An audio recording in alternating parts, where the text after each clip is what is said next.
Buenas tardes, esto es una clase de lengua nivel 1 distancia en la que vamos a continuar con el temario que entra en el examen de la tercera evaluación y en este caso es concretamente el tema 7 que empieza con el barroco. Y dice así: este movimiento literario se produce a finales del siglo XVI y durante el siglo XVII, que es muy complejo en España, marcado por una fuerte crisis en todos los aspectos, con los tres reinados de los Austrias menores, Felipe III, Felipe IV y Carlos II, absolutamente inoperantes en el plano político, ya que dejaron el gobierno del país en manos de unos privados que normalmente actuaban favoreciendo a la aristocracia, mientras que el pueblo sufría hambre, enfermedades, guerras, etcétera. ¿De acuerdo? Entonces aquí te iba a señalar la palabra privados, ¿vale? Privados son válidos, ¿vale? Privados son válidos con V, ¿vale? Que simplemente son presidentes del gobierno, alguien que gobierna en nombre del rey, ¿vale?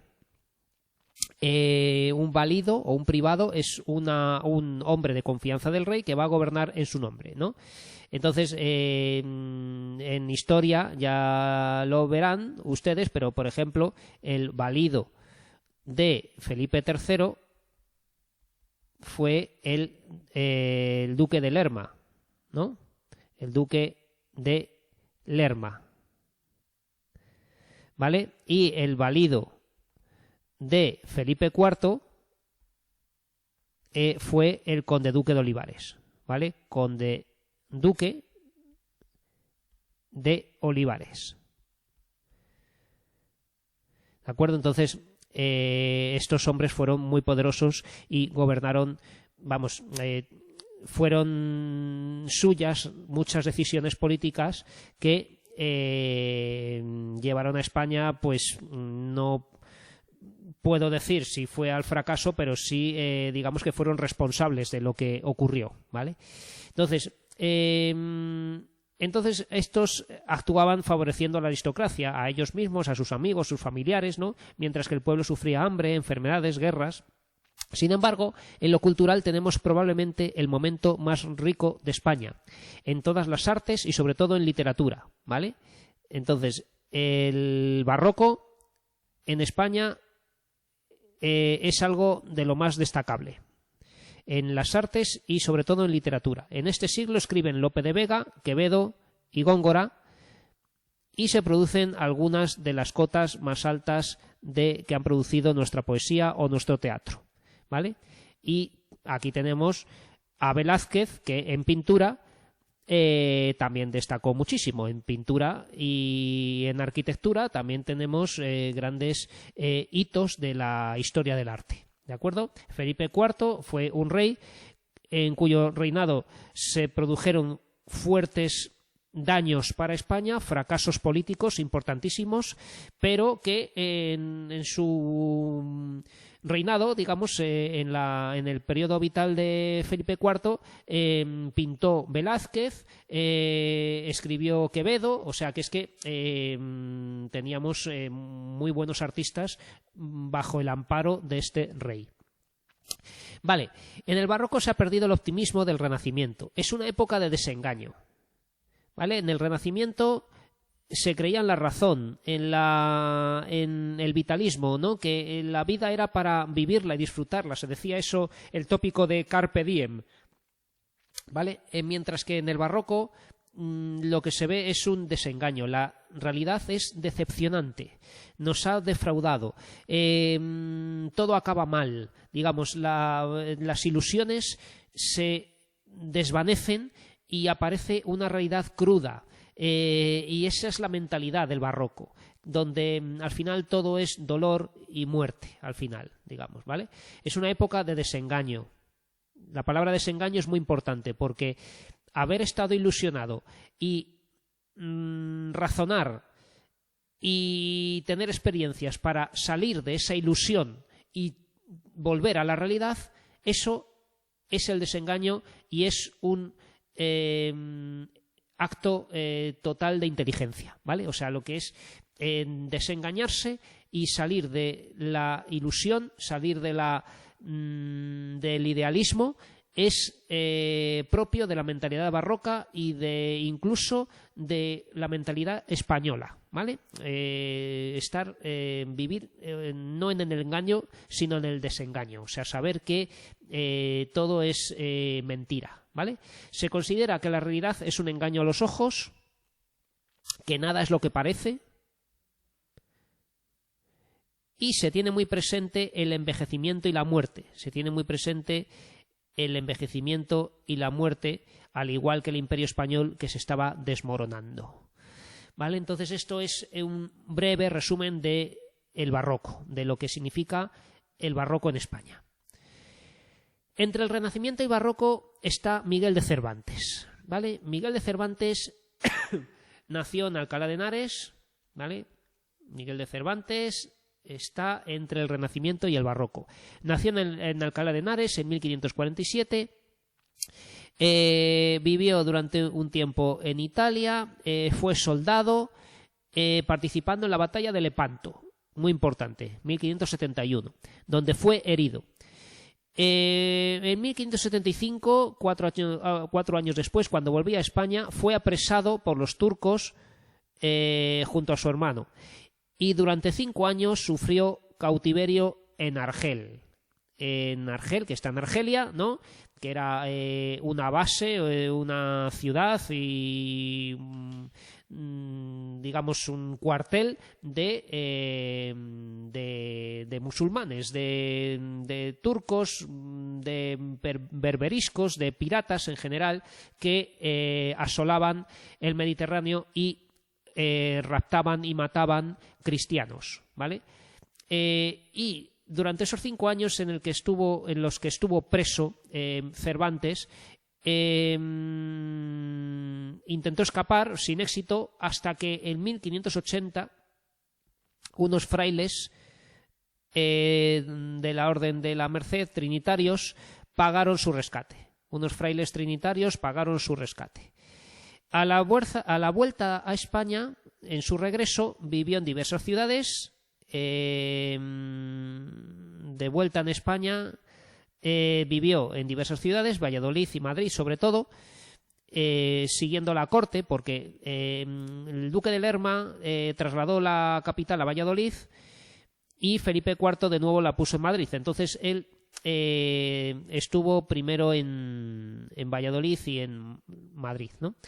De sus ocupaciones destacó su trabajo de recaudador de impuestos para hacer la Armada Invencible, la Grande y Real Armada, ¿no? Con la que Felipe II, perdón, he dicho Felipe IV, Cervantes estuvo antes de Felipe IV, estuvo con Felipe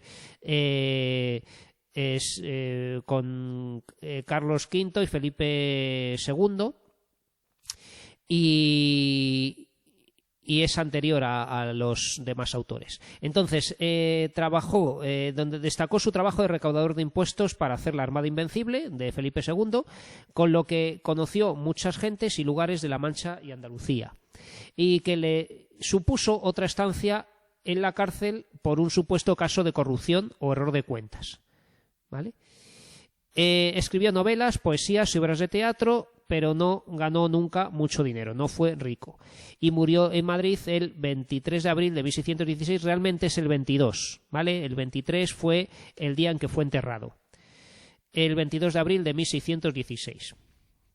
Vale, Cervantes, como poeta, escribió un tipo de poesía, cultivó un tipo de poesía de carácter culto, y un libro que se llamó El viaje del Parnaso, que es la única obra en verso publicada, donde habla sobre todo del conflicto entre los malos y los buenos escritores, ¿vale? Tengo aquí una cita que dice: yo, que siempre trabajo y me desvelo por parecer que tengo de poeta la gracia que no quiso darme el cielo, ¿no? En esta cita dice Cervantes que se lamenta de no haber tenido éxito como poeta, a pesar de haberlo intentado. Más lo intentó como dramaturgo, como compositor de obras de teatro. Cervantes, dramaturgo. Su obra dramática es extensa, aunque solamente se conservan algo más de una decena de comedias y 8 entremeses, ¿vale? 8 comedias y 8 entremeses, realmente son las que más se conocen. Entonces, de comedias que siguen las normas clásicas, ¿vale? Porque todavía no se había renovado el teatro con Lope de Vega, siguen las normas clásicas y algunas son Los baños de Argel y El rufián dichoso, ¿vale? Por mencionar un par de ellas. Entremeses eran obras de teatro muy cortitas, de carácter humorístico, para intercalar entre los actos de obras más largas. Un entremés es este género teatral que consiste en una obra de teatro breve de unos 5 minutos para intercalar en los actos de una obra más larga. Entonces, en esto sí que tuvo algo más de éxito con los entremeses. Bueno, éxito nunca tuvo Cervantes como dramaturgo, pero son más conocidos los entremeses de Cervantes, ¿no? Entonces, en ellos hace un retrato de las clases populares de la época, como por ejemplo El retablo de las maravillas o El viejo celoso, ¿vale? Cervantes siempre, tenía como un tema frecuente esto de los celosos, de un hombre que se esfuerza en que su mujer no lo engañe, que la encierra en la casa, que impide que vaya a verla nadie, y con tanto ímpetu, con tanto esmero que pone en enclaustrar a su mujer para que no la engañe, al final lo engaña, ¿no? O sea, que está siempre, no tanto por la mujer, sino porque siempre hay algún don Juan, algún seductor, que es muy hábil y a pesar de todas las puertas y llaves o medidas de seguridad que pueda poner un hombre celoso para que no vean a su hermosa y joven mujer, siempre va a haber alguno que lo va a conseguir, ¿vale? Entonces eso es una lección para que la gente no sea tan celosa. Y luego una tragedia, una única tragedia que escribió, que es La Numancia, ¿vale? Que si han seguido mis clases de historia, de sociales y de historia de la antigüedad, en el tema de Roma, en el tema 8 de sociales, el de Roma, hablé de la conquista de la península ibérica por la República Romana y cómo resistió heroicamente el pueblo de Numancia de celtíberos, que al final se suicidó colectivamente, que para no ser esclavos de los romanos prendieron fuego a su ciudad, Numancia, y murieron todos entre comiéndose unos a otros y luego quemados, ¿no? Entonces, para no entregarse. Y esto pues es una tragedia, ¿no? Total. Entonces Cervantes se atreve a hacer esta obra de teatro, además en una época en la que se había prohibido el suicidio en literatura, que el Concilio de Trento, cuando se hace la contrarreforma para asegurar la fe católica obediente al Papa, que era el bloque católico, digamos, de los cristianos, la contrarreforma, para oponerse a los protestantes, dictó una serie de normas en arte y en literatura, y entre ellas pues decía que no tenía que haber suicidio en literatura. Aún así, Cervantes se atrevió a hacer un suicidio no único sino colectivo, de un pueblo entero, ¿no? Que en este caso de la Numancia. Vale, y ya vamos a la parte más importante de Cervantes, que es novelista, ¿vale? La novela, el Cervantes novelista. El género novelesco fue el que más popularidad dio a Cervantes. Destacaremos algunas obras de diversos temas y géneros. Entonces vamos a mencionar La Galatea, que es su primera obra, ¿vale? Su primera novela, perdón, de tema pastoril. Trata de amores entre pastores. Esto era un género que aparecía tanto en poesía como en prosa. Habíamos hablado de la novela pastoril cuando estábamos con las novelas del Renacimiento, las novelas idealistas, que eran las novelas moriscas, pastoriles, bizantinas y de caballerías, por un lado, que eran las novelas idealistas, y luego las novelas realistas estaban representadas por la novela picaresca, ¿no? Que es el Lazarillo de Tormes. Entonces Cervantes, un poco más tarde del Renacimiento, ya en esta época de comienzos del Barroco, escribe una novela pastoril que es la Galatea, ¿vale? Las aventuras de Persiles y Sigismunda, las aventuras de Persiles y Sigismunda, así se titula, cuando se menciona de manera corta se dice el Persiles, ¿vale? Es una novela bizantina, es una novela bizantina. Una novela bizantina es una novela de aventuras de los protagonistas, que son dos enamorados que tras muchas peripecias terminan felizmente, ¿vale? Tras muchos viajes y aventuras, ¿vale? Pero al final los enamorados acaban encontrándose y casándose. Las novelas ejemplares son una colección de relatos cortos, de 12 relatos, ¿vale? Colección de 12 relatos cortos, escritos al modo italiano y con originales argumentos, ¿vale? Al modo italiano quiere decir que son novelas cortas. Y hay dos grupos: novelas realistas como Rinconete y Cortadillo, que son una especie de novela picaresca, El licenciado Vidriera, El celoso extremeño, otra vez el tema de los celosos, ¿verdad? El celoso extremeño, o El coloquio de los perros. Y novelas idealistas, más novelescas, más literarias, serían, por ejemplo, La española inglesa o La fuerza de la sangre, ¿vale? Que no son tan realistas en el sentido de ilustrar cómo es la gente de la calle, cómo que se comporte la gente como la gente real, ¿no? En La española inglesa o La fuerza de la sangre, bueno, pues hay personajes o pasajes donde es un poco más propio de lo que ocurre, es un poco más propio de la literatura que de la realidad. Y ahora vamos al Quijote.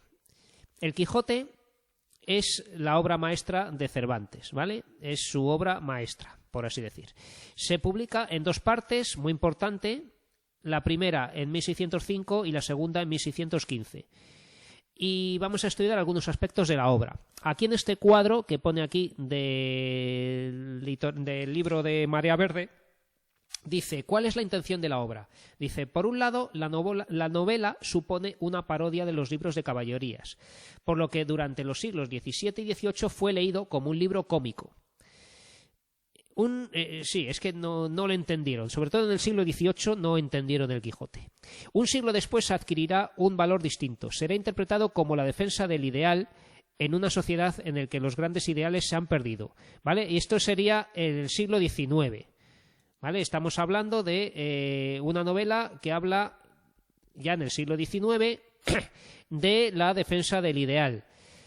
Y aquí, en el siglo XIX, lo entendieron peor todavía, ¿vale? O sea, que casi mejor haberlo entendido como un libro cómico que como un libro que defiende los ideales, porque es todo lo contrario, ¿vale? Y dice, pero además se considera un libro de crítica y de teoría literaria. Esto es un poco más cierto. Los personajes hablan de literatura y el libro en sí es un ejercicio de continua experimentación literaria, ¿vale? Es un ejercicio de continua experimentación literaria, mezcla estilos, géneros, temas, tipos de habla, fantasía y realidad, relatos, moriscos, pastoriles, cortesanos, porque tiene relatos cortos insertados, ¿no? Y además supone un reflejo de la sociedad española coetánea, ¿no? Como dice un famoso profesor de YouTube, Jesús G. Maestro, en el Quijote está el genoma de la literatura, que es como que toda la literatura posible, digamos, está en el Quijote. Hay teatro, hay narrativa, hay poesía, hay tragedia, hay comedia, hay todos los géneros y todas las experiencias que se han desarrollado después están en el Quijote. El Quijote siempre se dice que es la primera novela moderna. La primera novela moderna con el sentido de que marca un hito, un antes y un después, ¿vale?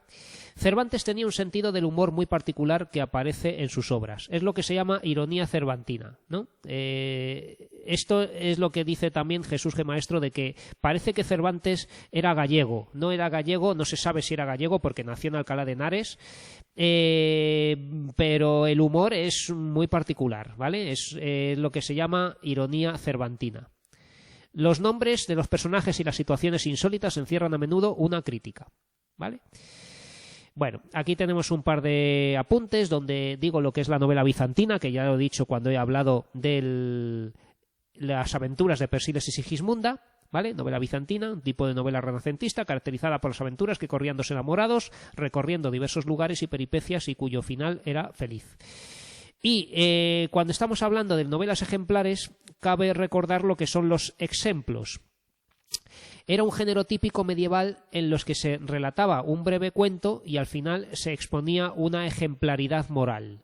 El adjetivo que califica a la colección de novelas ejemplares procede de los ejemplos medievales, en los que al final del relato se extrae una moraleja, manteniendo algunos dicha estructura, mientras que otros sirven de ejemplo de creación literaria, ¿no? Porque eran simplemente relatos originales. Entonces, de aquí ha sacado la palabra Cervantes para llamar a este libro de 12 relatos novelas ejemplares, ¿vale? Novelas ejemplares es esta colección de 12 relatos, ni cortos ni largos, pero que es lo que en Italia se llamaba novella, ¿vale? Una novela era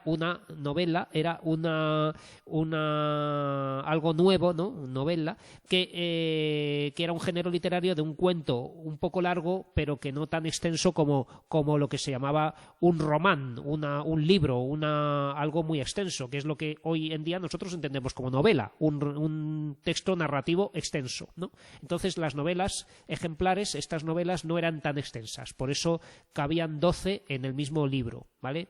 Son 12 relatos cortos. Vale, y ahora ya vamos a decir algo del Quijote. Estructura y argumento del Quijote.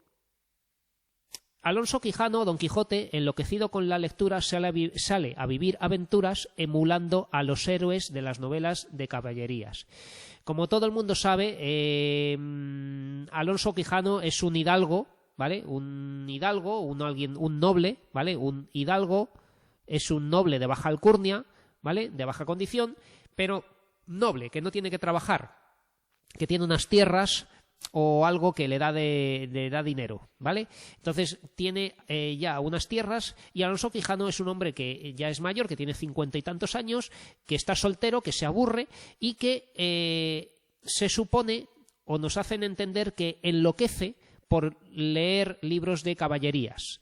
Entonces se pone una armadura, coge una espada y una lanza y un caballo, el caballo que tiene, que es Rocinante, que está muy flaco y es un caballo un poco flojo, pero que con el caballo y con su armadura sale a vivir aventuras, ¿vale?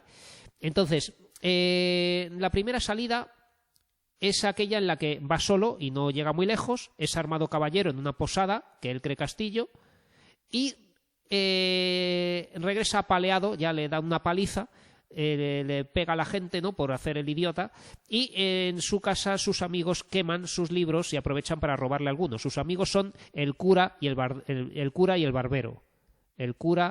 y el barbero. ¿Vale? Entonces le dicen que los libros son malos y que hay que quemarlos o quitárselos porque no le hacen bien. Entonces hay un escrutinio, ¿no?, donde van decidiendo qué libros merecen ser quemados y cuáles no. Esto es un pasaje del Quijote muy propio de la crítica literaria, diciendo qué libro estaba bien y cuál no, ¿no? Entonces es muy interesante, ¿no? Y bueno, entonces ya le dicen ya pues que se vuelva a casa, que se quede ya aquí sin libros, que lea otra cosa y que no salga. ¿Vale? Recordemos que estamos hablando de la primera parte, ¿vale? La primera parte se publicó en 1605 y la siguiente no se publicará hasta 1615, ¿vale? La segunda parte, publicada en 1615, la escribió en 1614 para enfrentarse a una versión falsa que acababan de publicar, que escribió un tal Avellaneda, que es un seudónimo de otra persona, y que ridiculizaba fuertemente a Don Quijote y Sancho, ¿vale? Entonces, recordemos esto, ¿vale? Que el ingenioso hidalgo Don Quijote de la Mancha, que es el título completo del libro, está formado por dos libros. La primera parte, de 1605, y la segunda, de 1615. Y tardó 10 años en escribir la segunda, porque no tenía prisa, pero cuando en 1614 salió una versión apócrifa, una versión sin su permiso, que además parodiaba, criticaba y le ponía mal a sus personajes, ¿no? Y por lo tanto a él, con esa ridiculización de los personajes, ¿no? Pues él ya se ve obligado a escribir la segunda parte auténtica, la de 1615, que además rechaza a la de Avellaneda, que dice que es falsa, y gracias a eso pues termina el Quijote, ¿vale? Entonces, en la de 1605 estamos diciendo que en la primera salida sale y le da una paliza y vuelve a casa. Y la segunda salida de Don Quijote es la que sale ya acompañado por Sancho Panza, ¿vale? La primera va solo. En la segunda, Don Quijote sale acompañado por Sancho Panza, con quien tiene sus aventuras más conocidas. Los molinos de viento, los odres de vino, los rebaños de ovejas, el discurso de la Edad de Oro, ¿vale? Entonces, la segunda salida es la mayor parte del primer libro del Quijote. La tercera salida va a ser en el segundo libro, ya, de 1614, que es publicado en 1615, ¿vale? Lo escribe en 1614, pero lo consigue publicar en 1615. Que incluye nuevas aventuras de Don Quijote y Sancho, y que son ya conocidos para el resto de personajes que conocen las aventuras anteriores porque han leído el libro. Tenemos aquí un caso de metaficción, ¿no? Ficción dentro de la ficción. Porque claro, se supone que el primer libro ha sido publicado en la ficción y los demás personajes que aparecen en el segundo libro lo conocen, pero son personajes literarios, por lo tanto eso es imposible, ¿no? Pero bueno, el caso es que Sancho y Don Quijote son ya conocidos, son famosos porque para el resto de personajes, porque han leído el libro de la primera parte.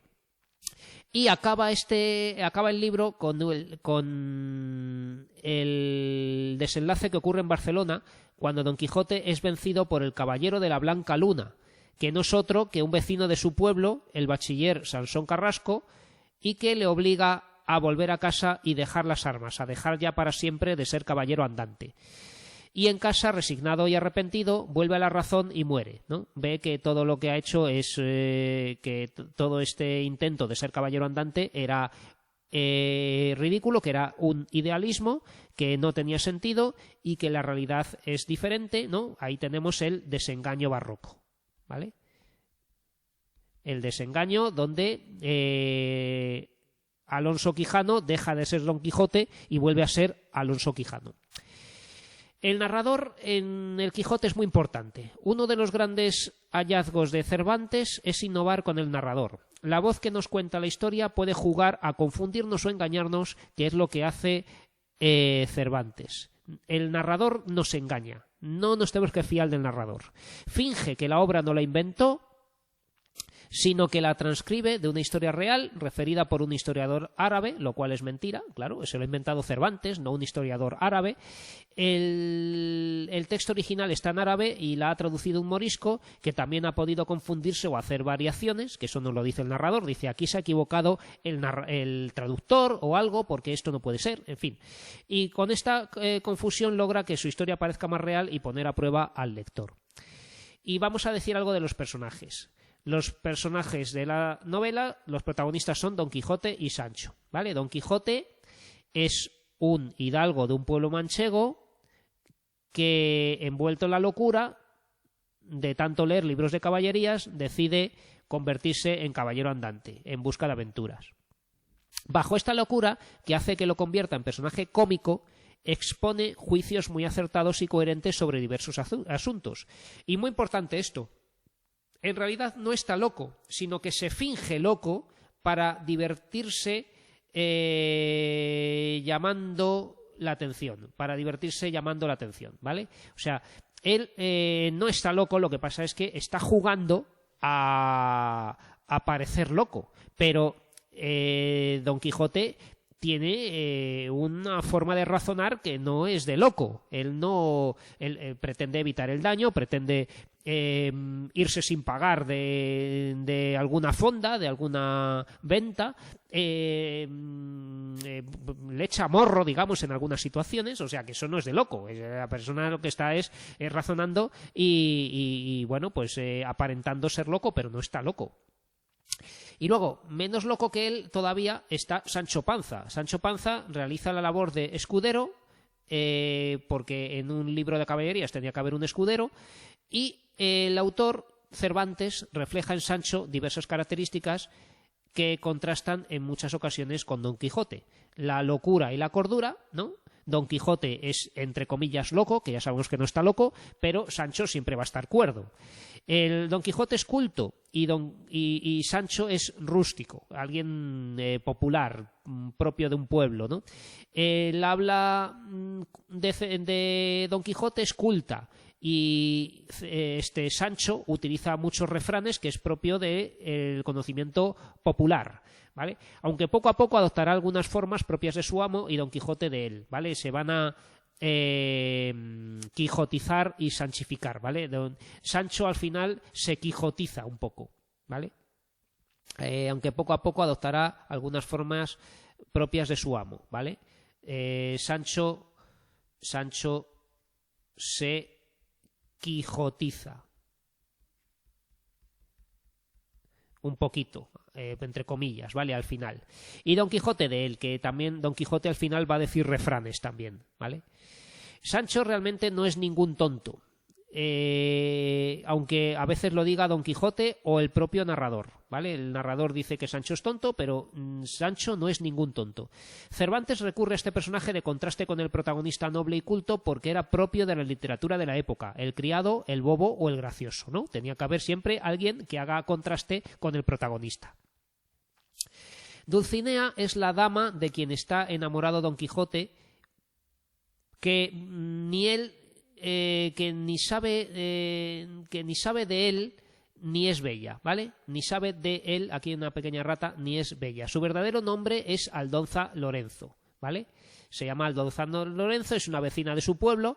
Y Don Quijote se inventa ese amor por ella porque era propio de los caballeros andantes, pero ni ella sabe de él, o sea, no lo conoce y vamos, y él no le ha dirigido la palabra a ella nunca en términos amorosos. Lo que pasa es que como un caballero andante tiene que tener una amada, tiene que decir a todo el mundo que está enamorado, Don Quijote va a decir que está enamorado de Dulcinea, que es Aldonza Lorenzo. Rocinante es el caballo maltrecho de Don Quijote, flaco, pando, de aspecto burlesco, para ser el caballo de un caballero. El ama y la sobrina viven con Don Quijote y no comprenden su afición por los libros, no leen, ¿no? Y el cura y el barbero son vecinos del pueblo que conocen a Don Quijote y que están completamente ociosos y por ello van a ver como una oportunidad la locura de Don Quijote para entretenerse y aprovecharse. Por ejemplo, el cura se queda con muchos libros suyos antes de quemar el resto, ¿vale? Y luego, muy importante, es el bachiller Sansón Carrasco. El bachiller Sansón Carrasco es un estudiante del pueblo al que las aventuras de Don Quijote le llamarán mucho la atención, y que se une al cura y al barbero en su afán por detenerlo y llevarlo a casa. Sansón Carrasco sabrá que la única manera de convencer a Don Quijote es venciéndolo con sus propias armas. Solo un caballero andante puede derrotar a otro. Por eso se fingirá caballero y lo derrotará en la playa de Barcelona, que más que una lucha es un acto de torpeza, porque Rocinante, el caballo de Don Quijote, tropieza y Don Quijote se cae al suelo. Y ya está, y ese es el combate, ¿vale? Porque no llegan ni a tocarse, ¿no? Bueno, y luego aquí nos dice que el estilo de Don Quijote, el estilo de la obra, de la novela, se define por su variedad propia de su etapa renacentista. Vemos entonces la mezcla del habla culta con el habla popular, el estilo elevado, culto y cortesano, junto al estilo característico de la parodia burlesca, opiniones y juicios eruditos lindando con refranes y dichos populares, o sea, muchos contrastes, ¿no? Es, por tanto, una obra muy rica en variedad estilística. ¿Vale? Y aquí tenemos un texto que, bueno, que quien quiera, esto viene al final es parte del final del libro, ¿no?